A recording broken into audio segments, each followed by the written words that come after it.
The primary care services phase of government's national health insurance plan, which was set to be rolled out next month, has been delayed. Consultants from KPMG updating Cabinet Tuesday on NHI and universal health care coverage.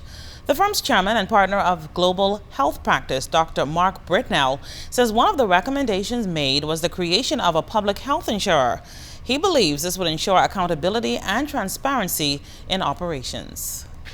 It is indeed, in my opinion, a global best practice to have a strong public health insurer with strong private health care insurers as well. And therefore, I was delighted to learn this morning that the government have accepted our recommendation that the tender to find a suitable third party to run the new public health insurer will commence with and from immediate effect. And in a matter of weeks, a new 4-member program board will also be formed, consisting of representatives from the Chamber of Commerce, medical personnel, trade unions, and the religious community. That board will be chaired by Permanent Secretary Peter DeVoe Isaacs, who is spearheading the NHI team. Meantime, efforts are underway to bring universal health care by strengthening the current system. DeVoe Isaacs again stressed NHI and UHC's importance, and KPMG's executive Dr. Anushka Kovadia echoed his sentiments. Last several months, the government has been working hard to come together with stakeholders and agree on a national health insurance model that works for us all. It must be the right one, not the quickest one. Universal health care coverage is indisputably linked to high-performing economies. It's essential for social cohesion, and it's really a national asset that takes time, patience, and endless amounts of collaboration to build. 2 men were charged in court today in connection with that major drug bust last week. Our Fern Carey was in court for the arraignment.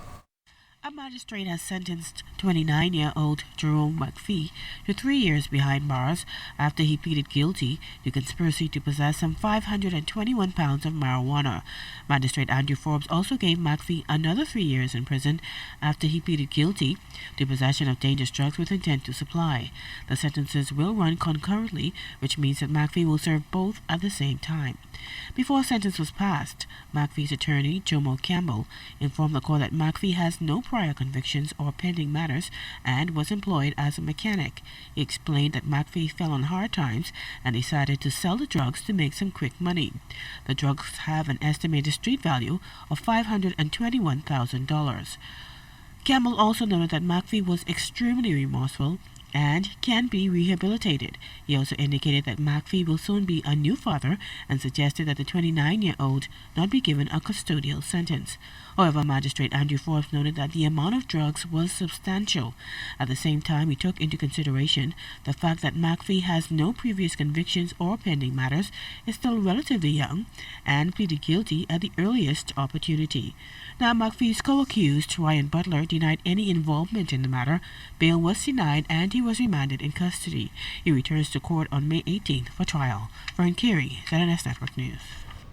A judge sentenced 23-year-old Wenzel Knowles to 15 years in prison for killing his 5-year-old brother, Daquan Clark, 3 years ago.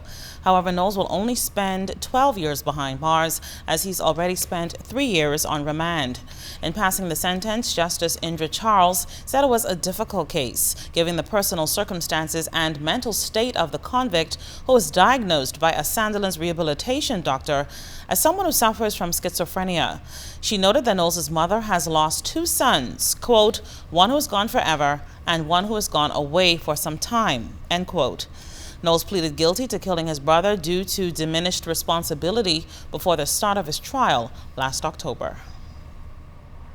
The Andrews double murder trial continues before Justice Indra Charles. Yesterday, murder-accused Zintwarn Duncombe took the stand in his own defense. He denied that he kidnapped, robbed, and killed immigration officer Shane Gardner and his friend Tishka Brennan.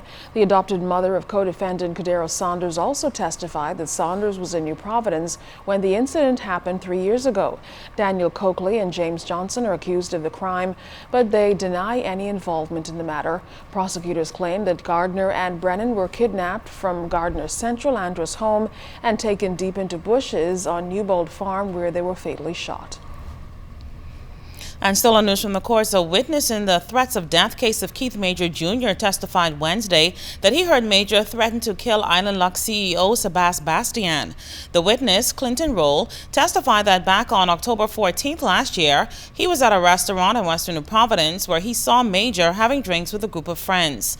While there, Roll said Major started yelling and he heard Major say that Sebastian owes him $17 million and he will kill Bastian if he didn't get the monies owed. Roll also testified that he heard Major say he has $8 million and he will pay someone to kill Bastian. The case continues before Magistrate Darrence Roll Davis on April 18th.